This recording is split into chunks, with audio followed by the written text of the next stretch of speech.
sorry. Yeah, I said, well, no, I'm not sorry. But the thing we're not going to do, family, okay, what we're going to do, and we have to raise, if we want to see the hand of the Most High begin to move on our behalf, is we got to put all of this stuff down.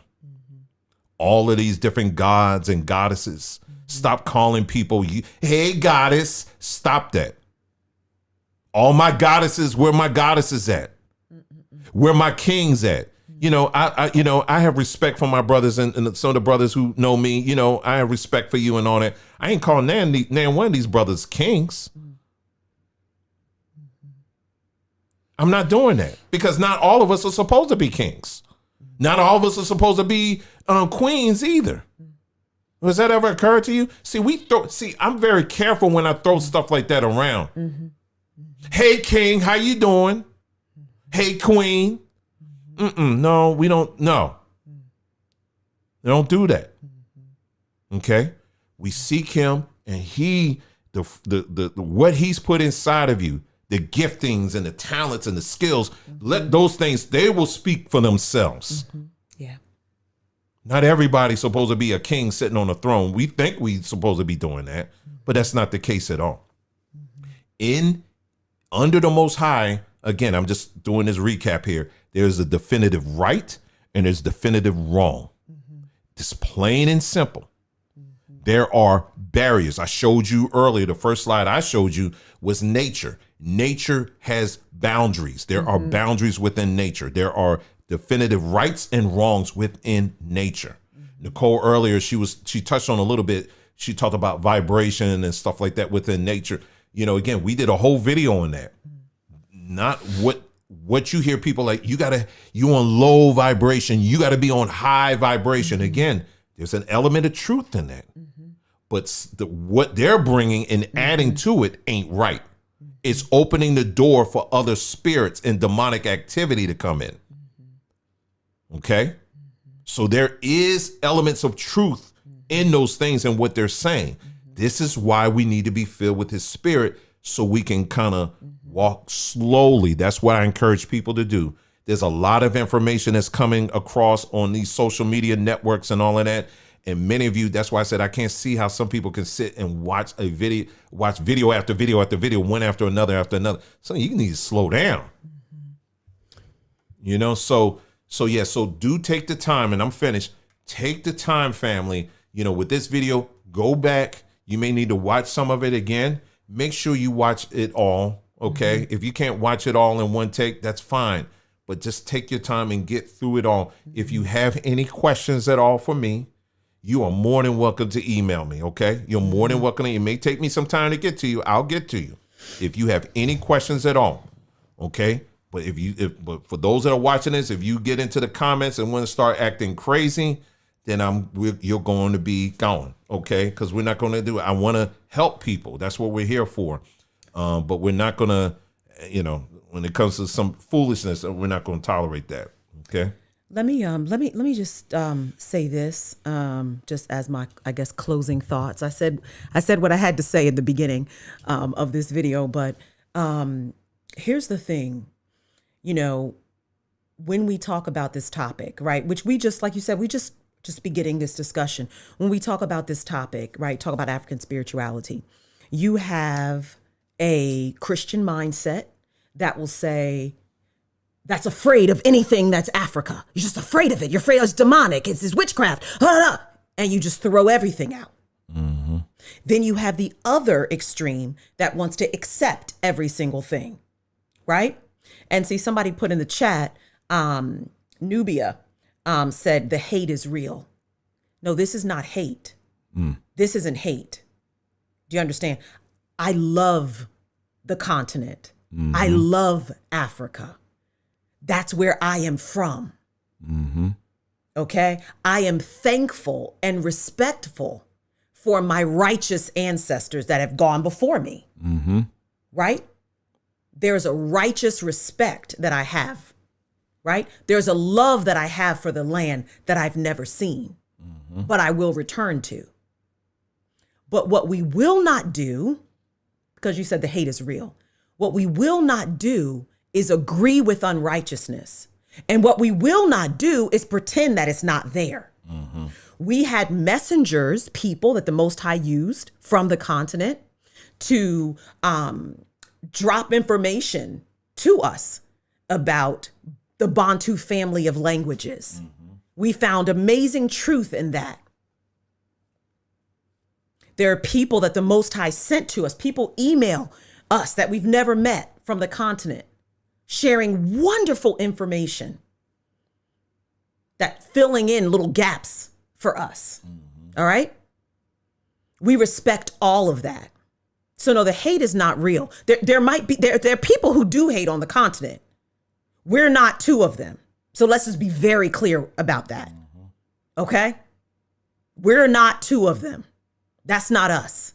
We are not the people who say, oh, we don't want to have anything to do with Africa. Oh, Africa needs to get themselves. No. We pray for a full restoration, spiritually, physically, in the foods that we eat, our health, and our land that we will one day return to. So when you say the hate is real, let me just correct that and clarify for you. Loving righteousness is hating unrighteousness. It's not American ignorance, nor is it American arrogance. No, it's a zealous passion and commitment to our Father and trusting that He will lead and guide us into every bit of truth where we need to go pertaining to this matter. And what is righteous within African spirituality, whether it be a Congo cosmogram that we're researching, whether it be, I'm not even going to go into all that. Whatever those points be that are righteous, we will accept and we will adhere to as long as it aligns with His Spirit. With His Spirit. Yes. Everything else we will reject. Period. So just so we're clear. And we, and speaking of love and all of that, I mean, there are things we've done in front of the scenes and behind the scenes as far as like demonstrating that what we're saying, for our people on the continent.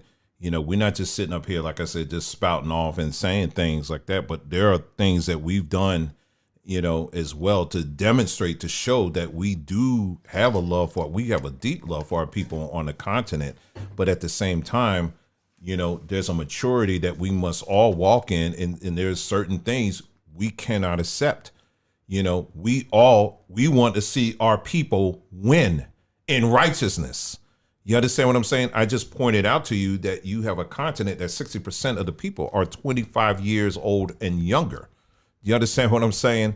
And so there are, so when it comes to, and I'm not trying to be the elder of Africa, I'm not saying that, but there's a reality there that there are certain things they just don't know simply because of that. And one of the problems that we have, and I'm talking about our people in general in the diaspora, we just assume just because, they're coming from Africa, that they know, they got all this knowledge and everything is just pure and untainted. No, it's not the case at all. You understand what I'm saying? In some cases, they're in worse condition than we are in terms of acquiring knowledge and things like that, right? So anyway, but the thing that's very exciting to me about this is that, like I said again, the Bible in of itself is a book that takes place mostly on the continent of what we call the continent of Africa.